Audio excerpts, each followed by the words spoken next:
Islam is permanent and more life. So, if you believe in Allah and His Messenger, you must stand with them. But, if we come, I would rather stand with the truth than live in fear.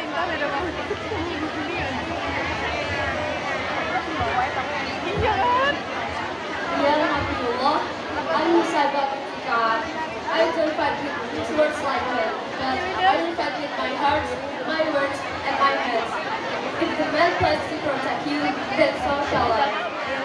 Then the Prophet said, O Nusaybah, indeed your faith is strong, your pledge is accepted.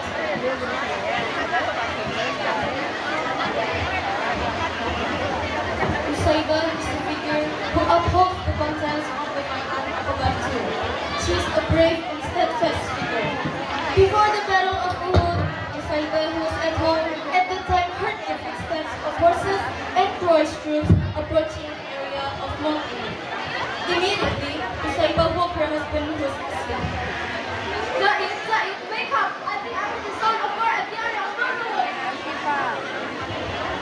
Astaghfirullah, you're right. Why am not the one who did it? Nusaybah then prepared her husband's horse for battle, and when her husband was about to leave for battle, Nusaybah said, Zaid, bring this sword. Don't go out before winning.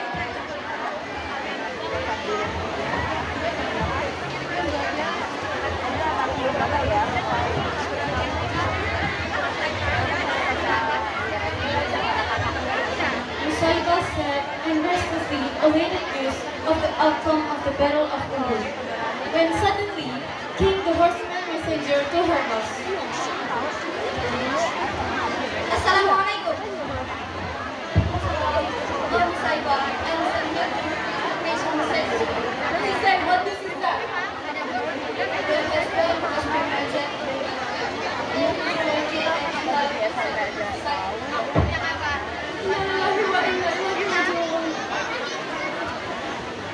Instead of grieving, Nusaybah said, My husband has gone well. Thank you, Ya Allah. After her husband passed away, she wanted to manifest her desire to fight and defend the Prophet in concrete action. At that time, Nusaybah asked the Prophet for permission to fight, but the Prophet refused the request and asked Nusaybah to assist with logistical and medical matters in the Battle of Uhud. And Nusaybah agreed. As she was ordered to provide water for the troops, her sons, Abdullah and Habib, talked to her.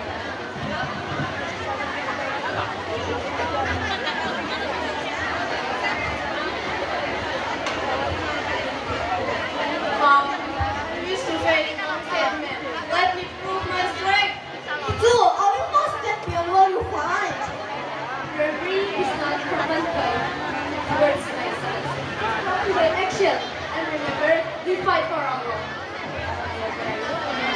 1 year after the great victory at Badr, the Quraysh sought revenge, led by Abu Sufyan. 3,000 warriors marched to Uhud, determined to destroy the Muslims.